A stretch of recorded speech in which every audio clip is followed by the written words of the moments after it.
पल दो पल ड्रामे की आने वाली एक साथ तो बहुत ही ज़्यादा इंटरेस्टिंग होती हुई नज़र आ रही हैं। जैसे कि अब आप लोग देखने जा रहे हैं कि अब नबीरा है जिसकी लाइफ में एक से बढ़कर एक हादसा हो रहा है और उसकी सास को लगता है कि यह नबीरा ही की मनहूसियत की वजह से है।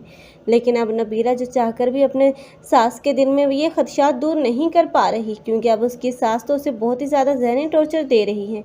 और शहीद जो कि अपनी माँ की बातों में आ चुका है और वो नहीं जानता कि अब नबीरा के दिल पर क्या गुजर रही है, क्योंकि अगर वह नबीरा का साथ देगा तो उसकी माँ उससे खफा हो जाएगी और वह ऐसा भी नहीं चाहता, क्योंकि अब उसकी माँ ने जो शादी करवा कर उस पर एहसान किया है, अब वो उसके बदले में उसके सामने इतना ज़्यादा झुक चुका है कि अब वो ये नहीं चाहता कि उसकी माँ को लगे कि अब नबीरा के साथ उसकी शादी करवा के उसने बहुत बड़ा गुनाह कर दिया। लेकिन अब वो नबीरा को भी मनाने की कोशिश कर रहा है। लेकिन अब किस्मत है जो कि इन दोनों में बहुत ही ज़्यादा रंजिशें और खलिशें पैदा कर देगी, क्योंकि अब इन दोनों के रिश्ते में जैसे ही नज़दीकियाँ बढ़ेंगी तब रिदा का प्रॉब्लम सामने आ जाएंगे और पता चल जाएगा कि रिदा तो किसी लड़के के साथ अटैच है। और बहुत जल्द रिदा अपनी माँ और भाई से मार खाती हुई भी नजर आएगी और इतना ज़्यादा जलील और रुस्वा होने के बाद यही रिदा होगी जो सुसाइड अटेम्प्ट करने की कोशिश करेगी। और इस सारे हादसात में अब उसकी जान तो बच जाएगी, लेकिन अब वो नबीरा ही को अपना कसूरवार समझेगी और नबीरा को तबाह बर्बाद करने की कोशिश करती हुई नजर आएगी।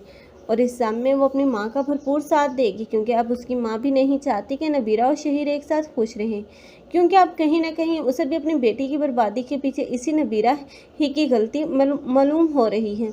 लेकिन दूसरी तरफ नबीरा है जो कि अब अपनी जॉब को लेकर अब इतना ज़्यादा शहीर से दूर हो जाएगी कि अब शहीर भी उसे बज़न हो जाएगा। इन दोनों के रिश्ते में तो गलत फहमियाँ मज़ीद बढ़ती हुई नज़र आ रही हैं। लेकिन दूसरी तरफ वफ़ा है जो कि अब घूमना फिरना शुरू कर चुकी है अब बासत के साथ, और बासत की नज़रें तो बहुत जल्द इस वफ़ा पर ठहर ही जाएंगी। तब हुसैन को इल्म होगा कि बासत और वफ़ा में तो कुछ चल रहा है, तब वो वफ़ा को समझाने की कोशिश भी करेगी। लेकिन वफ़ा जब बास नहीं आएगी तो उसे गुस्से से भी डांटेगी। तब गुस्से से डांटना तो अब वफ़ा के लिए एक सुनहरा चांस बन जाएगा और वो उल्टा इंतकाम लेने का सोचेगी, ताकि वो अब रोशन को उस घर से निकाल कर ही दम ले, और वो ऐसा ही करेगी। आप लोगों को ये ड्रामा कैसा लग रहा है कमेंट सेक्शन में अपनी कीमती राय का इज़हार लाजमी करें। मज़ीद ऐसे रिव्यूज़ के लिए हमारे चैनल को लाजमी सब्सक्राइब कर लें। अगर आप लोगों को हमारी वीडियो अच्छी लगी हो तो वीडियो को लाइक करना मत भूलिएगा। अल्लाह हाफिज़।